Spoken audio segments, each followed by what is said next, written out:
Good morning, students. Now, in this lecture, we will discuss the direction of magnetic field. Magnetic field की direction को हम तीन basic laws से निकाल सकते हैं. That is right hand thumb rule. Second है right hand thumb rule for circular current carrying conductors and right hand palm rule. ठीक है. तो राइट हैंड थंब रूल आप 9th क्लास ये 10th क्लास में भी स्टडी कर चुके हैं. तो उसके अंदर हम देखें तो अगर हमारे पास राइट हैंड है, अगर यहाँ पर राइट हैंड के अंदर अंगूठा डायरेक्शन ऑफ करंट को बताए तो जो कर्लिंग ऑफ द फिंगर है will gives the direction of magnetic field. अगर अंगूठा ऊपर की ओर है तो हमारे पास एंटी क्लॉकवाइज होगी मैग्नेटिक फील्ड की डायरेक्शन. अगर अंगूठा नीचे की तरफ है तो हमारे पास क्लॉकवाइज होगी मैग्नेटिक फील्ड की डायरेक्शन. तो ये है हमारा राइट हैंड थंब रूल. अगर इसी राइट हैंड थंब रूल को सर्कुलर करंट कैरिंग कंडक्टर्स के लिए देखें तो अगर हमारे पास इस तरह से एंटी क्लॉकवाइज डायरेक्शन में कोई करंट फ्लो कर रहा है कोइल के अंदर तो हमारे पास अंगूठा है वो डायरेक्शन ऑफ मैग्नेटिक फील्ड के बारे में बताएगा.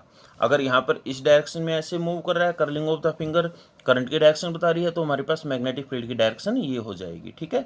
अब इसके बाद है right hand palm rule. Right hand palm rule क्या कहता है, अगर हमारा राइट हैंड है, अंगूठा किसकी डायरेक्शन को बताए, करंट की, तो हथेली के ऊपर जो परपेंडिकुलर है वो हमारी डायरेक्शन बताएगा मैग्नेटिक फील्ड की. ठीक है. तो ये हमारे पास कुछ बेसिक लॉज है मैग्नेटिक फील्ड की डायरेक्शन को फाइंड आउट करने के लिए. अब हमारे पास नेक्स्ट है, तो मैंने यहाँ पर एक फिगर बनाया है. तो यहाँ पर देखो, इसके अंदर अगर हमारे पास करंट है वो ऊपर की ओर जाता है तो हमारे पास जो सर्कुलर कोयल है, ये सर्कल जो दिखाया मैंने, ये मैग्नेटिक फील्ड की डायरेक्शन बताता है. जैसे मैंने राइट हैंड थंब रूल के बारे में बताया, अगर करंट ऊपर की ओर है तो कर्लिंग ऑफ द फिंगर क्या बताएगी, मैग्नेटिक फील्ड की डायरेक्शन के बारे में. तो इसके अंदर देखो, जो हमारे पास डॉट है, इस डॉट का मीनिंग है कि हमारे पास जो मैग्नेटिक फील्ड है वो बाहर की तरफ है. ठीक है, बाहर की तरफ है. और यहाँ पर जैसे ये यहाँ से बाहर निकलेगा और यहाँ से घूमकर अंदर की तरफ, जो क्रॉस है वो किसको बताता है, मैग्नेटिक फील्ड अगर अंदर की तरफ है तो. ठीक है. तो ये डायरेक्शन हम कैसे लगाते हैं कि मैग्नेटिक फील्ड है वो बाहर की तरफ है या अंदर की तरफ है, उसको हम डॉट है तो इसका अर्थ है मैग्नेटिक फील्ड पेपर से बाहर की तरफ निकलता है. अगर क्रॉस है तो इसका अर्थ है कि मैग्नेटिक फील्ड है वो पेपर के अंदर की ओर जाता है. ठीक है. तो ये डायरेक्शन के बारे में आप स्टडी करोगे. ठीक है. इसके बाद है force on a moving charge in magnetic field. अगर हमें किसी भी मोशन हमारे पास गिवन है एक चार्ज की, तो उसके ऊपर फोर्स की वैल्यू निकाल सकते हैं. तो हमारे पास यहाँ पर देखो, मैंने एक कोऑर्डिनेट सिस्टम कंसीडर किया है, एक्स एक्सिस, वाई एक्सिस और जेड एक्सिस. ठीक है. तो यहाँ पर मैंने ओ वाई है, ओ एक्स है और ओ जेड है. अगर मैं मान लेता हूँ कि हमारे पास ओ वाई है वो मैग्नेटिक फील्ड है, उसकी डायरेक्शन को शो करता है. ठीक है. तो हमारे पास मान लेते हैं कि जो चार्ज पार्टिकल है वो हमारे पास v वेलोसिटी से मूव करता है at an angle theta with the magnetic field. तो हम क्या कर सकते हैं, यहाँ पर जो v वेक्टर है इसको रिजोल्व कर सकते हैं इसके रेक्टेंगुलर कंपोनेंट में. तो जिसके साथ थीटा है वो कोस कंपोनेंट होगा, जो उसके परपेंडिकुलर है that will B sign component. ठीक है.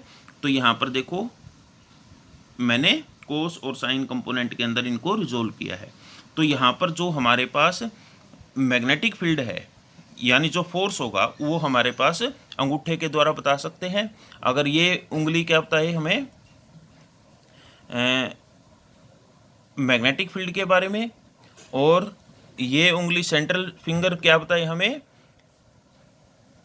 यानी जो साइन कंपोनेंट है, वेलोसिटी वेक्टर है, उसके बारे में. तो हमारे पास फोर्स क्या होगा, थंब के द्वारा हम बता सकते हैं. ठीक है.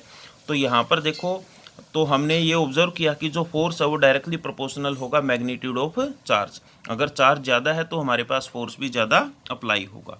सेकेंडली, फोर्स है वो डायरेक्टली प्रोपोर्शनल होगा मैग्नेटिक फील्ड, यानी अगर जितना ज़्यादा मैग्नेटिक फील्ड है उतना ही ज़्यादा हमारे पास फोर्स ऑब्जर्व होगा. थर्ड, हमने ऑब्जर्व किया कि जो फोर्स है that will be proportional to the sine component of velocity, यानी वेलोसिटी के साइन कंपोनेंट के.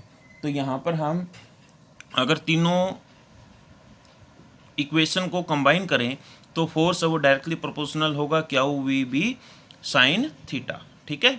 अगर हम प्रोपोर्शनैलिटी कांस्टेंट को रखें तो k रख सकते हैं, तो हमारे पास अगर k की वैल्यू 1 है तो हमारे पास फोर्स की वैल्यू होगी q v B sine theta. This is the value for force on a magnetic field, on a charge particle in magnetic field, ठीक है। तो यहाँ पर देखो जो वेलोसिटी है वो वेक्टर है, मैग्नेटिक फील्ड है वो वेक्टर है। अगर दो वेक्टर के बीच में साइन थीटा है एंगल, तो हमारे पास उसको क्रॉस प्रोडक्ट लिख सकते हैं। तो हमारे पास जो फोर्स है वो किसके इक्वल होगा, क्यू इंटू में वी क्रॉस बी। तो ये हमारे पास फोर्स की वैल्यू होगी, ठीक है। अब हमारे पास जो फोर्स की डायरेक्शन है उसको हम फ्लेमिंग्स लेफ्ट हैंड रूल के द्वारा बता सकते हैं, ठीक है।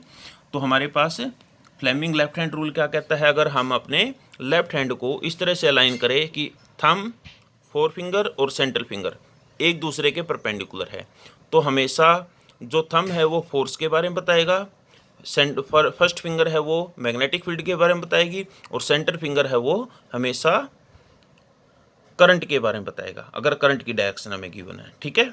तो हमारे पास फोर्स की डायरेक्शन निकाल सकते हैं थंब के द्वारा। तो यहाँ पर स्पेशल केस कर सकते हैं इस इक्वेशन में। अगर हमारे पास फर्स्ट केस में मान लें अगर थीटा क्या है 0 डिग्री, अगर साइन 0 रखे हैं तो साइन 0 क्या होता है 0, और 0 इंटू समथिंग 0, तो फोर्स की वैल्यू क्या होगी 0। अगर साइन थीटा 180 है तो 180 भी साइन की वैल्यू क्या होती है 0, तो 0 इंटू समथिंग 0, तो फोर्स की वैल्यू भी क्या होगी 0। थर्ड है अगर theta is equal to 90 degree, sine 90 की वैल्यू 1 होती है जो कि मैक्सिमम होगी, तो फोर्स की वैल्यू क्या होगी मैक्सिमम। इसी तरह से वेलोसिटी अगर हमारे पास 0 है, अगर हम चार्ज को रेस्ट में रखते हैं तो 0 इंटू समथिंग 0, तो यहाँ पर फोर्स की वैल्यू तो भी 0 होगी। यानी फोर्स कब लगेगा, जब चार्ज मोशन में होगा तो ही मैग्नेटिक फील्ड प्रोड्यूस होगा, उसके कारण फोर्स लगेगा। Okay, thank you.